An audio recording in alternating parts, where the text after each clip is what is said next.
O edifício corporativo Aurora Tower erguia-se como um monólito de vidro, refletindo a cidade em tons cinzentos, quase indiferente às pessoas que passavam por ele. Atrás das portas automáticas, o calor artificial abafava a noite, criando um contraste quase cruel para quem vinha do lado de fora.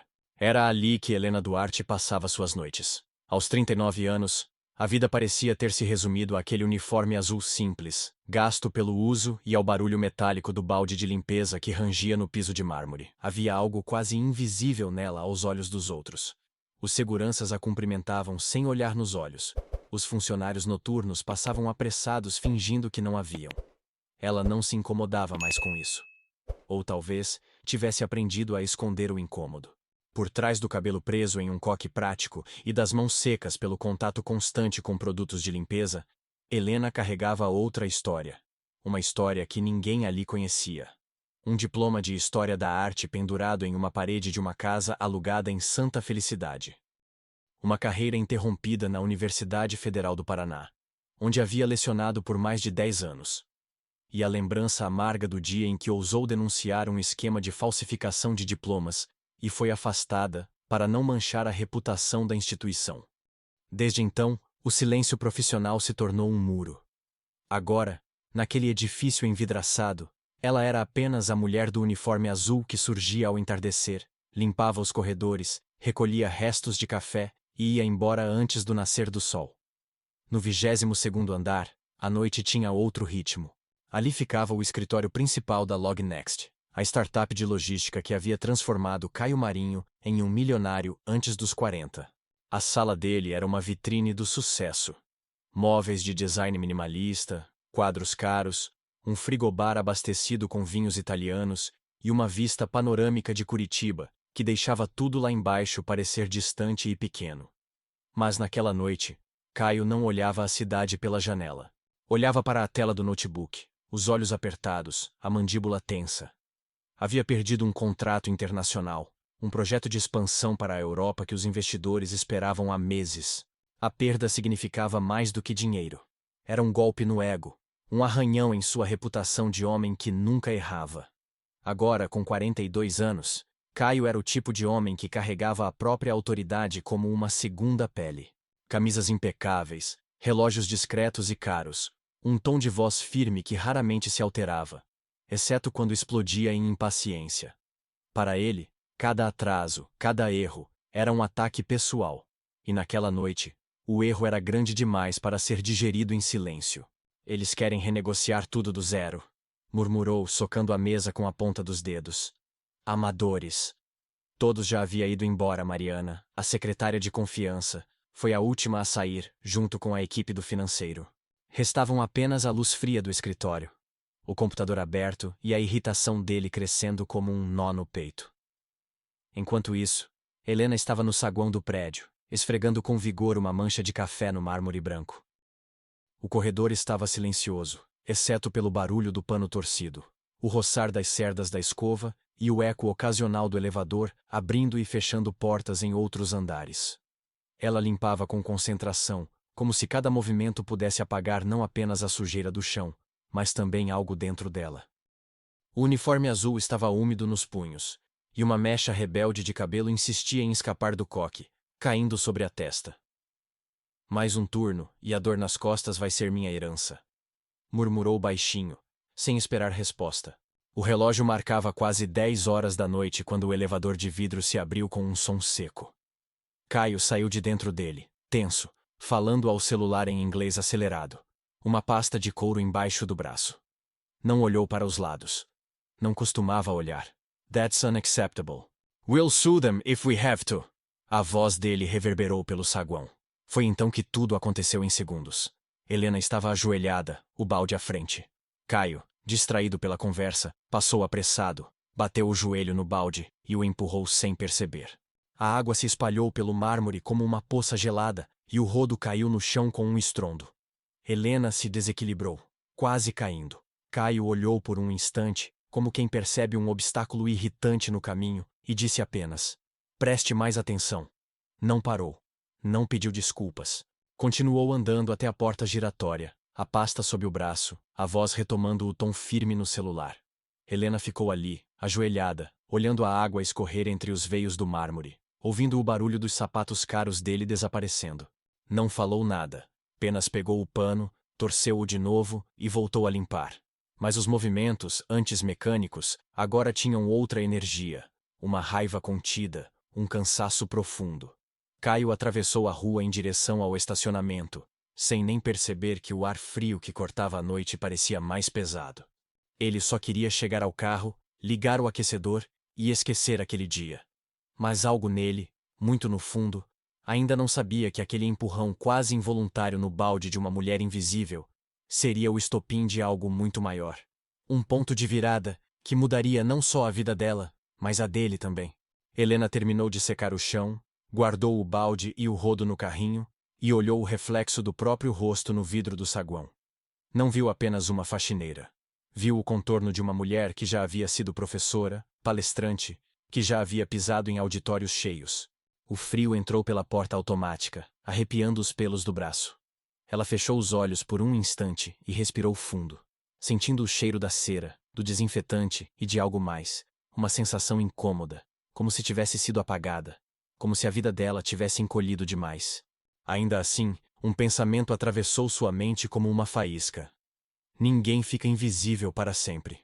2 dias se passaram desde o episódio do balde, mas o gesto brusco de Caio e o preste mais atenção, cuspido no saguão, ainda pairavam na memória de Helena como um eco desagradável.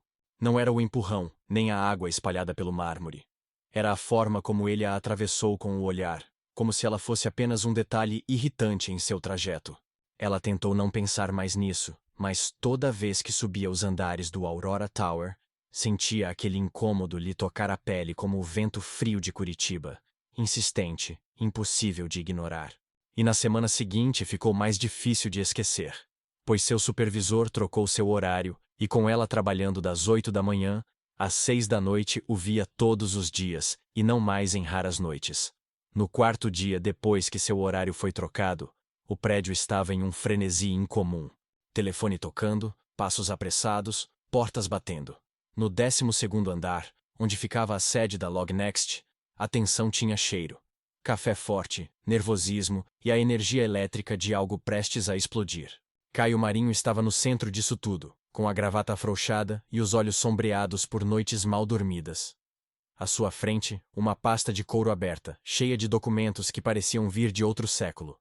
Papéis amarelados, selos em relevo, assinaturas que mais pareciam rabiscos. O remetente? Um cartório europeu, nome difícil de pronunciar, localizado em uma pequena cidade polonesa.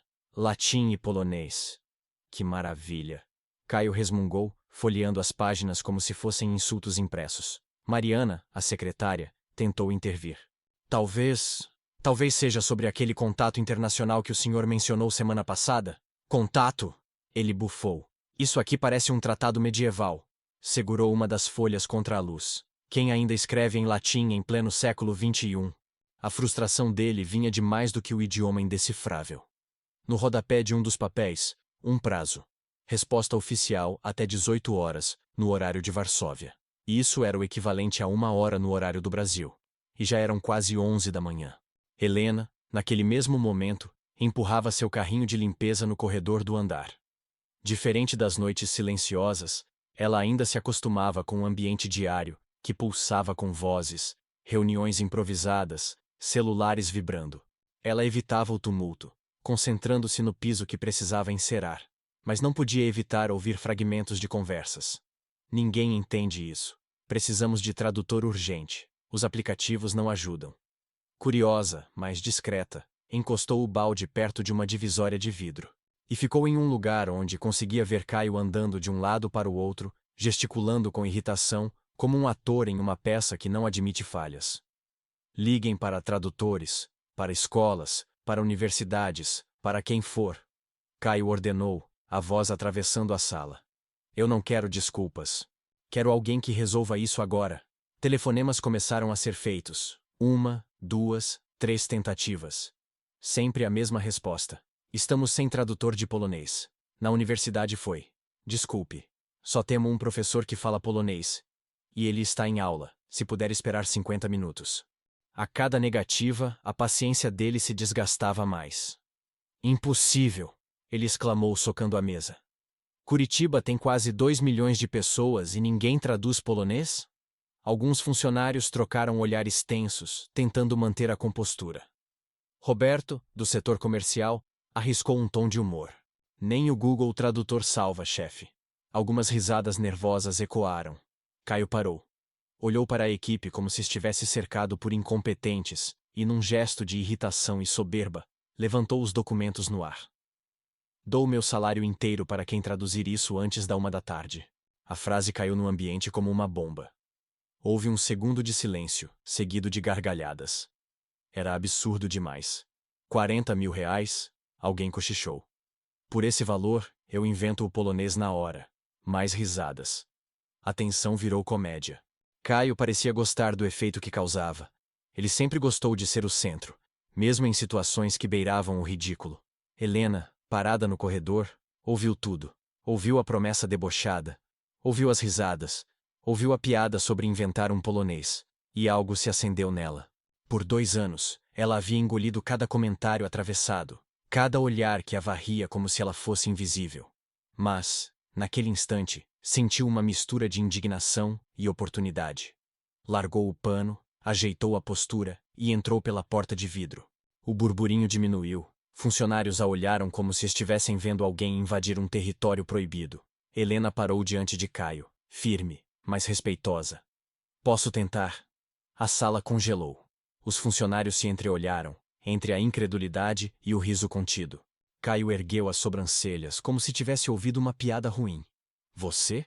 Ele disse, a voz carregada de sarcasmo. Traduzir isso? Mal consegue limpar o corredor. A risada foi geral, mais alta, mais cruel. Helena não recuou. Não baixou os olhos. Posso tentar, senhor, repetiu, a voz firme. Ótimo. Caio debochou entregando-lhe as folhas. Aqui está. Gênia dos idiomas. Traduz esse latim aí. Quem sabe você me ensina polonês enquanto esfrega o chão. As risadas ecoaram de novo, mas, dessa vez, não duraram. Helena pegou os documentos com cuidado. Suas mãos, calejadas dos anos de faxina, tocaram o papel antigo como quem reconhece algo familiar. Olhou as primeiras linhas. E começou a ler. Não devagar, não gaguejando, não tentando, mas de fato lendo. Com uma pronúncia perfeita, natural, como um nativo falante da língua. Ad notum. Declaratio hereditatis. A voz dela soou limpa, segura. As risadas morreram. Todos pararam de falar. Helena ergueu os olhos, encontrou o olhar de Caio e traduziu palavra por palavra, em português. Para conhecimento. Declaração de herança. Caio piscou, como se não tivesse entendido o que estava acontecendo. Você está lendo mesmo isso? Ele perguntou, quase num sussurro. Estou, senhor. Helena respondeu, virando a página. Aqui diz que o senhor é o único herdeiro vivo de uma propriedade registrada no nome de... Ela continuou, a voz fluindo, firme. O escritório inteiro estava em silêncio. Até o barulho dos computadores parecia ter parado. Caio a observava. O sarcasmo tinha desaparecido do rosto dele. Algo mais estranho tomou conta, um desconforto, uma espécie de fratura em sua expressão de autossuficiência. Helena, a mulher invisível, a que ele empurrou no saguão, a que limpava os corredores sem ser notada, estava lendo, e pior, estava revelando que sabia mais do que qualquer um ali. Um silêncio pesado tomou o espaço. Não um silêncio forçado, mas aquele tipo de silêncio que acontece quando algo muda e todos percebem, mas ninguém sabe o que dizer. Helena terminou a leitura do primeiro parágrafo, baixou os olhos para o papel e então os ergueu, encarando Caio de frente. Posso traduzir tudo, se o senhor quiser. Ninguém riu, nem mesmo Caio. O riso tinha morrido, e junto com ele, uma parte do desprezo dele começou a rachar. No final ele agradeceu. Foi difícil ainda mais na frente dos outros funcionários mais que minutos antes estavam rindo junto com ele. Para completar a surpresa, ele deu o resto do dia de folga para Helena.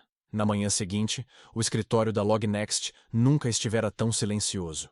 Não era o silêncio do descanso, mas o de um lugar onde algo importante estava prestes a acontecer. No centro de uma mesa ampla, os documentos em polonês e latim estavam organizados em pilhas meticulosas, como se agora fossem peças de um tabuleiro de xadrez delicado. Caio Marinho, com os cotovelos apoiados na mesa de vidro e os olhos fixos no horizonte cinzento de Curitiba. Ainda tentava digerir o que havia acontecido no dia anterior. A faxineira, a mulher que ele mal percebia passando com o balde nos corredores, havia não só traduzido os documentos, como os leu com uma naturalidade que o deixara desconcertado. Ele não se lembrava de quando fora a última vez que alguém o fizera engolir as próprias palavras. Naquela manhã, Helena recebeu uma ligação do supervisor, lhe dando orientações passadas pelo próprio Caio Marinho. Assim ela chegou no horário marcado, às 9 em ponto. O uniforme azul havia sido trocado por uma camisa branca simples e um casaco cinza que, apesar de discreto, parecia mudar a forma como ela ocupava o espaço. Ela não era mais a mulher do balde, era outra presença. Ao entrar na sala de reuniões, percebeu que todos os olhares se voltaram para ela. Havia curiosidade, constrangimento e, em alguns rostos, uma ponta de vergonha pelos risos do dia anterior. Caio levantou o queixo, tentando parecer no controle. Bom dia. A voz dele saiu firme, mas mais baixa do que o habitual. Bom dia, Sr. Caio. Helena respondeu sem demonstrar submissão. Ele indicou a cadeira ao lado dele. Sente-se. Temos muito a traduzir. Os documentos eram mais do que simples papéis. À medida que Helena folheava cada página, surgiam selos antigos, assinaturas em tinta quase apagada, frases em latim jurídico, mapas de propriedades rurais na Polônia e cartas pessoais de décadas atrás. Isso aqui não é só uma herança, Helena comentou, passando os dedos sobre um carimbo de 1948. Parece ser um inventário de bens culturais. Culturais? Caio ergueu as sobrancelhas. Casas históricas, obras de arte, talvez até peças arqueológicas. Ela levantou os olhos, avaliando a reação dele. O seu parente, pelo que vejo, tinha mais do que dinheiro. Ele tinha história. Caio respirou fundo, como se estivesse percebendo pela primeira vez o peso do que herdara. Não eram apenas cifras em um papel. Era um legado. E o que dizem essas cartas? Perguntou, tentando disfarçar a ansiedade. Helena pegou uma das páginas, leu em silêncio e depois traduziu. Para Danilo Marinho, ou seus descendentes, deixo a responsabilidade de preservar aquilo que meus pais construíram. Que esta herança seja cuidada com a mesma devoção que eles tiveram ao criá-la. Ela parou, olhou para Caio e disse com um tom quase neutro. Parece que não é só sobre dinheiro. O clima na sala oscilava.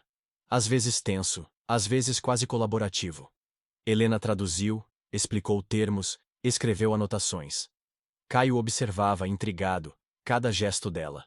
Ela não tinha a pressa ansiosa dos que tentam impressionar. Era metódica, calma, mas firme.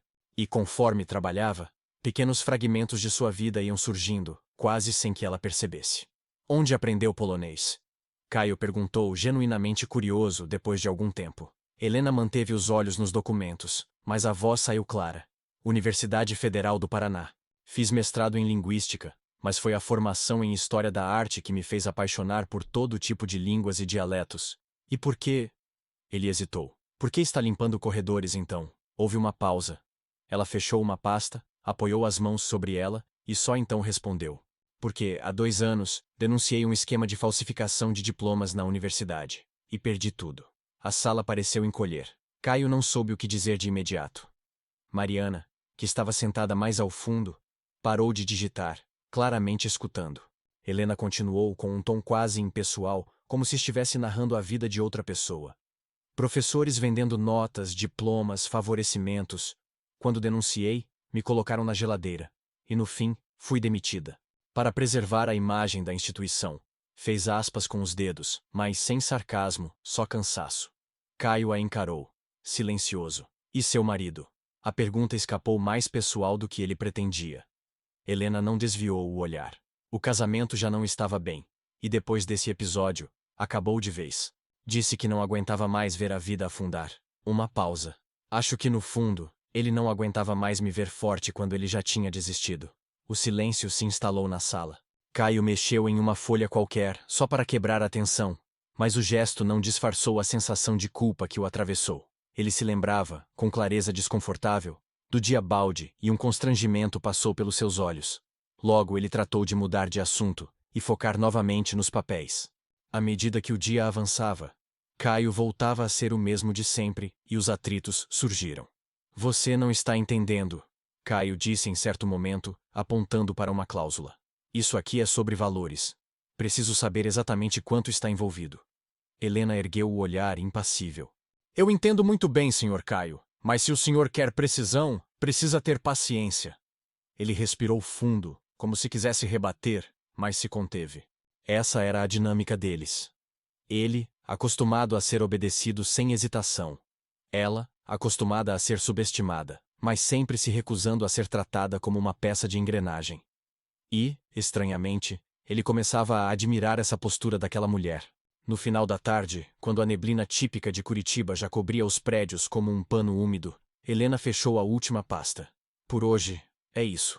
Amanhã trago o rascunho completo da tradução e uma lista de termos jurídicos que podem precisar de um advogado para confirmar. Caio, apoiado na cadeira, a observou se levantar. Eu queria pedir desculpas. Ele começou e a voz quase falhou. Eu não a tratei bem outro dia. Helena colocou a pasta na bolsa, olhou para ele e respondeu sem raiva. O seu pedido de desculpa não vai apagar o que senti naquele dia. Ela se virou e saiu. Caio ficou sentado, olhando para a porta se fechar. E pela primeira vez em anos, sentiu que a palavra desculpa por si só não fazia mágica. Depois de uma semana, onde tudo foi traduzido e respondido de acordo com o que foi pedido, outra notícia chegou em uma manhã úmida. Os advogados poloneses exigiam a presença de Caio Marinho em Varsóvia. A papelada não bastava. Era preciso que o herdeiro assinasse pessoalmente documentos, fosse ouvido em cartório e comparecesse a uma reunião com representantes do governo. Caio olhou para os e-mails traduzidos por Helena e pela primeira vez sentiu a dimensão do problema. Não era apenas uma herança para ser transferida, era um emaranhado burocrático em uma língua que soava, para ele, como uma língua alienígenas. Helena estava de pé ao lado dele, a pasta de couro apoiada no braço. Eles pedem que você vá em até 2 semanas, ela explicou, apontando uma das cláusulas. E não vai ser simples. Não é só assinar. Tem que prestar depoimento, confirmar identidade. Caio passou a mão pelo cabelo frustrado. Não falo polonês. Não conheço ninguém lá. Ela permaneceu calma, mas firme. Então você vai precisar de alguém que fale. O silêncio que seguiu trouxe uma tensão peculiar. Caio desviou os olhos para a mesa, depois voltou para ela, a decisão surgindo aos poucos.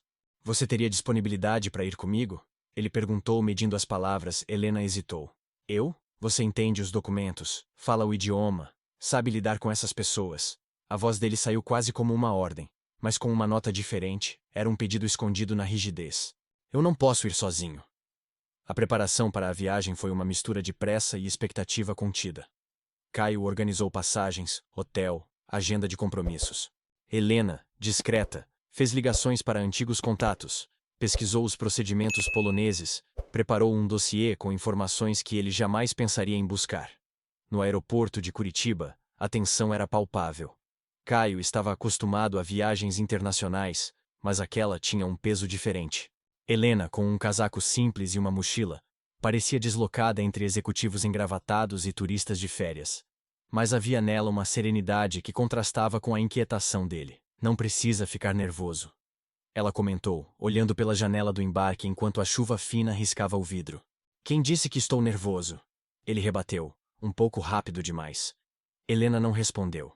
Apenas sorriu de leve, como quem reconhece um blefe, e voltou a folhear os papéis. O voo foi longo. 12 horas em um avião lotado, uma escala em Frankfurt, e depois mais 2 horas até Varsóvia. No silêncio entre filmes e refeições plásticas, algo curioso aconteceu. Caio começou a observar Helena de um jeito novo. Ela não dormia profundamente. Apenas cochilava, a cabeça levemente inclinada para o lado, os dedos ainda sobre o dicionário que levava. Havia um traço de disciplina em tudo o que ela fazia. Até no jeito de prender o cabelo, até no jeito de segurar uma caneta.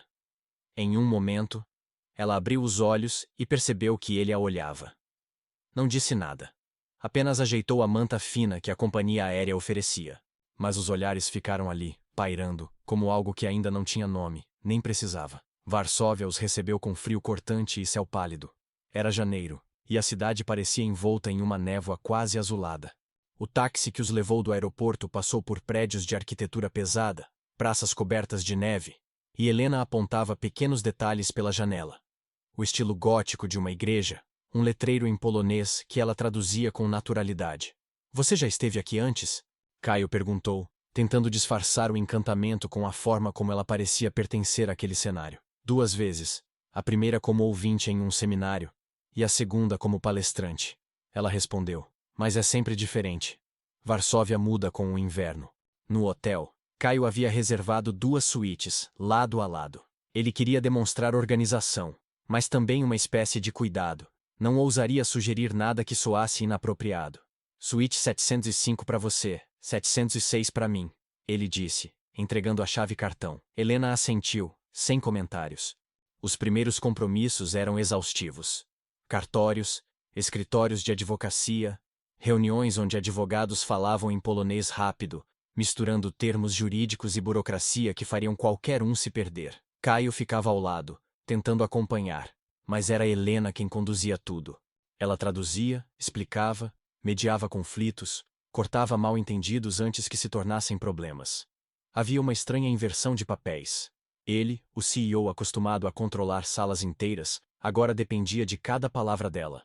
Não assine esse ainda. Ela murmurou em um momento, deslizando o documento de volta para ele. Preciso confirmar uma cláusula sobre bens culturais.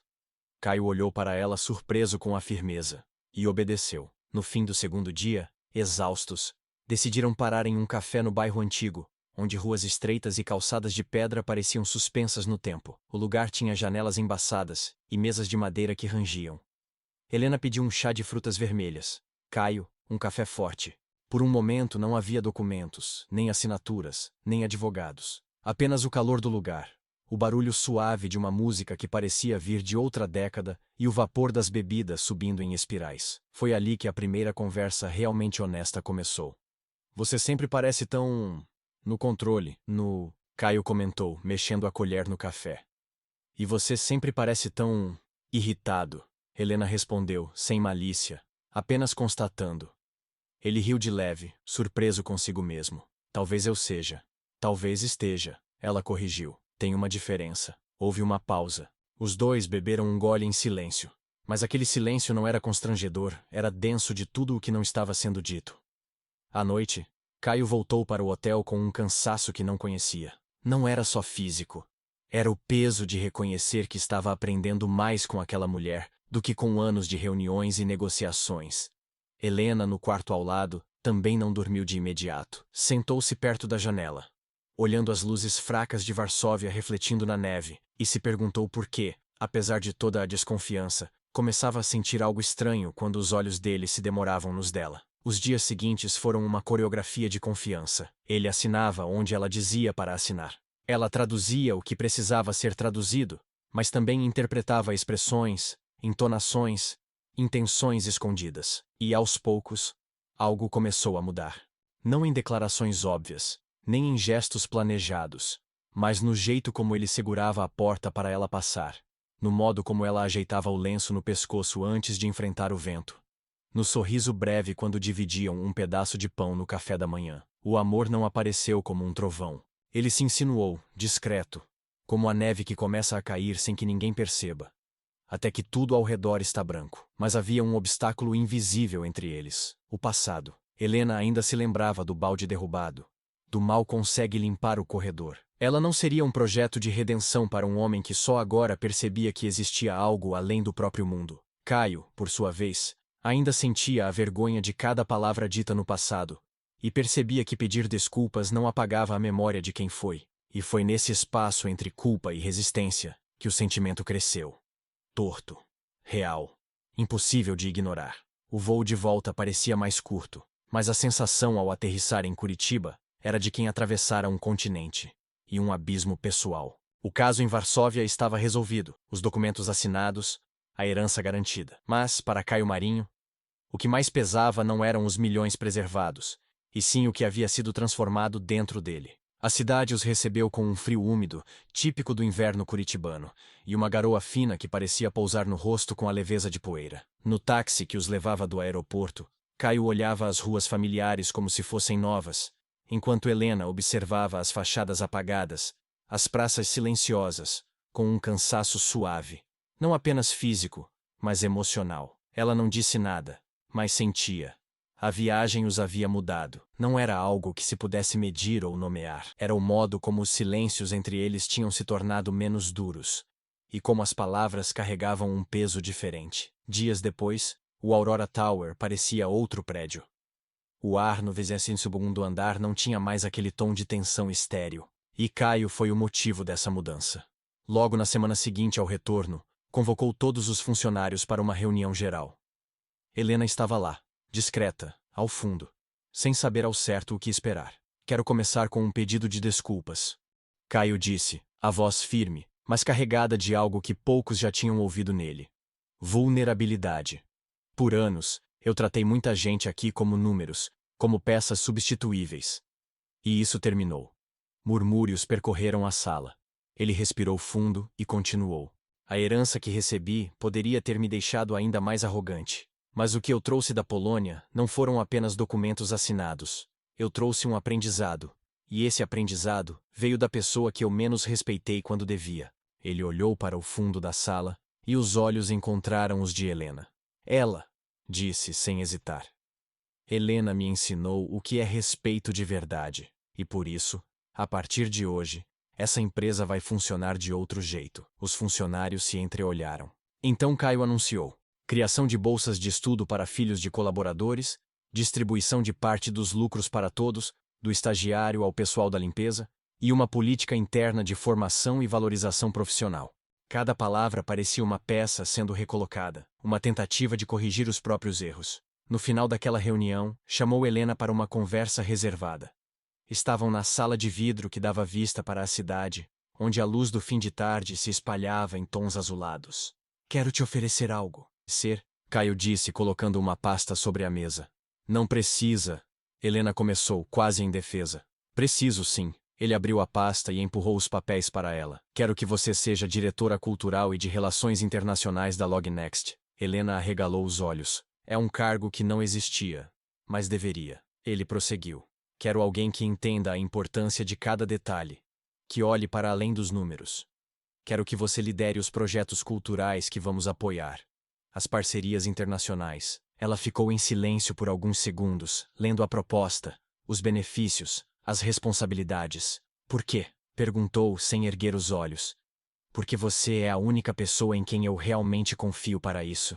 Helena respirou fundo. Sabia que o cargo não era só sobre trabalho. Era também um gesto. Um dos muitos que Caio estava fazendo para mostrar que estava tentando mudar. Os dias seguintes foram de adaptação. Helena passou a frequentar o 22º andar como parte da equipe, não como a mulher do balde. Alguns funcionários envergonhados pediram desculpas pelo passado. Outros, simplesmente, a olhavam com respeito novo. Caio, no entanto, parecia lutar em silêncio. Queria se aproximar, queria dizer mais, mas carregava a consciência do que havia sido. E sabia que desculpas não apagavam memórias. Foi em uma sexta-feira fria que algo diferente aconteceu. Helena estava saindo do prédio, o casaco cinza nos ombros, quando Caio a alcançou na porta. Posso te oferecer um café? Ela hesitou. Não era um convite simples. Era um passo. E ela sabia disso. Só um café, ele disse, como quem pede uma trégua. Foram a um café no Batel, pequeno, com mesas de madeira escura e uma vitrine cheia de doces que pareciam esculturas. O frio ficava do lado de fora, enquanto o lugar tinha um calor suave e uma luz baixa que tornava as conversas inevitavelmente íntimas. Helena pediu um cappuccino. Caio, vinho tinto. O garçom trouxe as bebidas, e por um momento eles ficaram em silêncio, olhando o vapor do cappuccino e a superfície rubi do vinho. Foi Caio quem falou primeiro. Eu não sabia o quanto eu era cego. Helena levantou os olhos, curiosa. Você traduziu aqueles documentos, Helena? Ele disse, pausando entre as palavras. Mas traduziu outra coisa também. Ela franziu levemente a testa, esperando. Você traduziu a minha vida para uma língua que eu não conhecia. Caio respirou fundo. A língua do amor. Helena ficou em silêncio por um instante. Não era um silêncio frio. Era um silêncio de quem precisava que as palavras assentassem. Ela sorriu de leve. Um sorriso que não tinha pressa. A tradução mais difícil, Caio, é a que a gente faz de si mesmo, respondeu, com uma calma que parecia um abraço. Ele a olhou, e pela primeira vez não havia arrogância, nem culpa, só sinceridade. Do lado de fora, Curitiba seguia fria. Mas naquela mesa pequena, sob a luz suave do café, Um amor adulto, imperfeito e real, finalmente encontrava tradução. Às vezes, as maiores mudanças começam nos gestos mais simples. Um pedido de desculpas, um café compartilhado, uma palavra dita com sinceridade. Essa história nos lembra que ninguém é definido apenas pelos erros do passado, e que todos temos a chance de reescrever nossos capítulos, desde que haja coragem para mudar e coração para perdoar. Se essa mensagem tocou você, deixe seu like e se inscreva no canal para continuar acompanhando histórias que aquecem a alma. Até a próxima história.